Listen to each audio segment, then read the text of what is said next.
ngapain? Dari tadi di luar saya datang. Bu, ambil rapot Mesa, duduk di bawah, dia nangis loh Bu.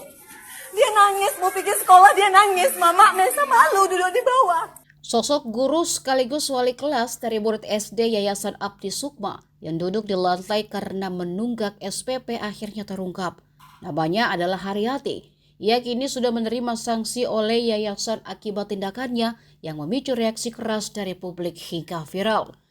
Ketua Yayasan Abdi Sukma Ahmad Parlindungan menyatakan, yayasan memberikan pembebasan tidak mengajar atau skorsing sampai waktu yang tidak ditentukan kepada Haryati. Ahmad juga menegaskan bahwa tindakan Haryati yang mendudukan muridnya di lantai bukan merupakan kebijakan yayasan, melainkan tindakan sepihak dari Haryati. Ahmad menjelaskan bahwa tidak ada aturan tertulis yang menyatakan siswa tidak boleh mengikuti pelajaran jika menunggak SPP. Mahesha Iskandar sebelumnya dihukum oleh gurunya untuk duduk di lantai karena menunggak SPP 3 bulan. Mahesha dilarang mengikuti proses belajar mengajar sejak 6 hingga 8 Januari 2025 karena SPP yang belum dibayar.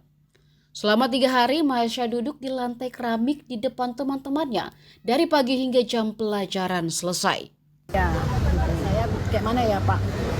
Nggak mungkin saya sekolahkan di sini lagi jujur, karena apapun ceritanya dia masih tetap ketemu sama guru kan, sama guru yang sama gitu. Ya saya tetap tarik aja anak saya daripada nanti mental dia bagaimana kayak mana, saya nggak mau. Download Tribun X sekarang, menghadirkan lokal menjadi Indonesia.